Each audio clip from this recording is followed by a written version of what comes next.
Collected Essays of Valerie Lynn Stevens. Truly, what is sanity and what is insanity?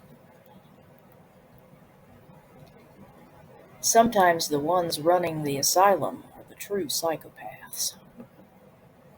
Valerie Lynn Stevens. There are many misguided and indeed harmful ideas floating around out there about the subject of sanity versus insanity. The first and most commonly shared folie à deux, or toi, etc., and this is a true form of insanity, I'll expound later, is that any sign of creativity or display of strong emotion must be a sign of emotional or mental instability, and indeed even turpitude. I personally have always found this to be an ironic notion, considering the fact that artistic expression in and of itself is a direct and indirect sublimative outlet for staving off that very thing. Namely, I was always a highly creative and intellectually inclined person, mainly due to the fact that I was trying to preserve my so-called sanity in the very face of evils in this world which truly deserve such an assignation. Another thing I notice is how certain behaviors and personality and or character traits or qualities which society glorifies and accepts in children become pathologized and even demonized in adults.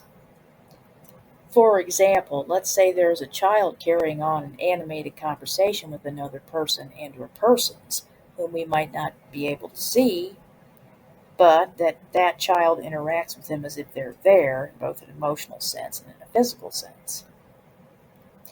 Then we say, oh, how nice, they have an imaginary friend. And that's that.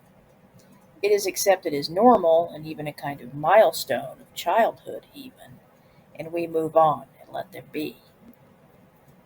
However, imagine that this person in the above scenario is a quote unquote adult person carrying on an animated conversation with someone they may sense but that we cannot. Then too often that person is either assumed to be crazy, dangerous, or quote retarded, or challenged in some way, or all the above, and in most cases is treated in such a derogatory, demoralizing, condescending, and hurtful manner. Yet most people who commit acts of violence, be they physical, sexual, or of the more insidious, covert, and psychological emotional variation, fail to properly engage in more constructive and or creative outlets for their inner tensions and anxieties, and choose to instead use others as identified patients and scapegoats for their own projected evils. After all, how many artists and intellectuals can truly be said to be crazy when these are, in most cases, some of the most conscientious and tough-minded individuals we will ever meet, not to mention the most interesting, genuine, and empathetic. And brilliant, I would add. Highly lucid.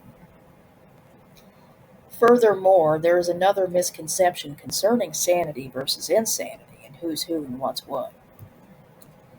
In law, they use a term called the insanity defense in some criminal cases to determine whether or not an individual can be legally held accountable for their own actions. Then there is something termed moral insanity, which, while not a purely legalistic term and definition, is rather a philosophical one.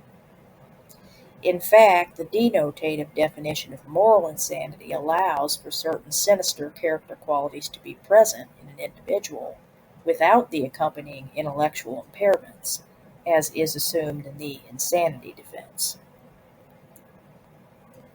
The earliest usage of this term, moral insanity, was in a treatise written by James Cowles Pritchard in 1835. Furthermore, the Monotone Rules of 1842 established the distinction between legal insanity and moral insanity, whereby the former required a manifestation of some sort of delusions or affective and or reasoning impairments.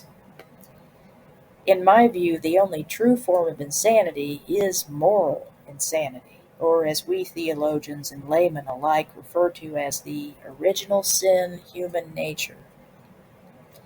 Personally, although this form of character disorder and deviation may not meet legalistic definitions of true insanity, the deleterious effects inflicted upon its victims is nevertheless quite maddening.